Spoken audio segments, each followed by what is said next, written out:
For this particular movie, we kind of take a little step back into the 90s, 1994 to be precise. Hello, my name is Janelle and this is my Nollywood diary. Play Network Studios have been dishing out some nostalgic movies from the past, and today we go down memory lane again with the remake of the 1994 supernatural horror, Nneka The Pretty Serpent. Funny enough, the only thing I can remember from the first movie was Naya, which I think was the first Igbo word I knew.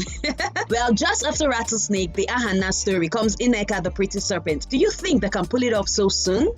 Did you know that Ndidi Obi, who played the Queen Mother in this remake, was Nneka in the 1994 movie? Okay, as a child, Nneka witnessed the tragic death of her parents just on her mother's 32nd birthday, when she was supposed to be crowned queen. Many years later, a serpentine entity known as the Queen Mother possessed her and gingered her to seek vengeance for the death of her parents. Queen Mother promised to be with her all the way when she executes her parents' killers, so to speak, who were the ones handling the island project. She also gave her supernatural powers and wealth to achieve the task and more. Nneka went after their weaknesses to execute them. Nneka eventually falls in love with a man whose history is connected to her past, and she had to make some hard decisions, especially when she uncovered the hard truth about her parents' death. I really had high hopes about this movie because Play Network's last production, Rattlesnake, the Ahanna Story, was good to me. Yeah, it had its flaws, but it was good. I didn't think they would fall this deep. Perhaps the back-to-back project of remakes and sequels is backbreaking. I don't know. What's the rush for? These movies are not ordinary movies. They are vintage. You don't just rush it. Tosin Igho is a fantastic filmmaker, but I don't know what happened here. It's supposed to be a horror movie, right? Wrong! It wasn't!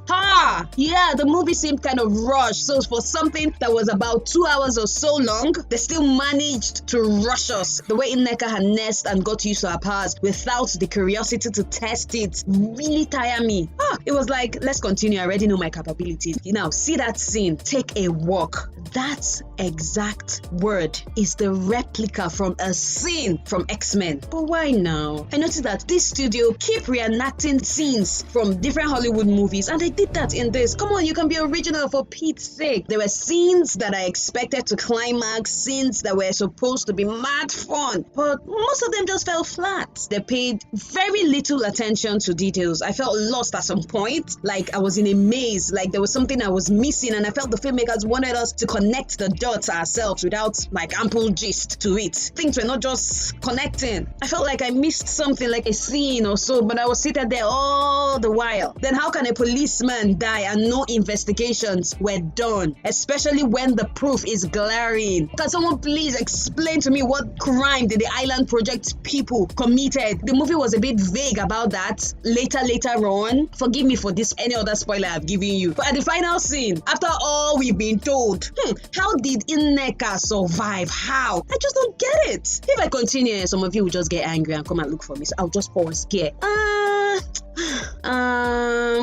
The fighting scenes were okay, Sha. Well, the major character, Nneka, which was played by Aisien, she did very, very well for a newbie. It's a debut movie, and I must really commend her. And that is all. Well, I rate Nneka The Pretty Serpent a 2-star rating. Thank you so much for watching. I would love to hear your thoughts about this movie. Don't let me deter you. Watch and come here, let's gist. I will always reply you.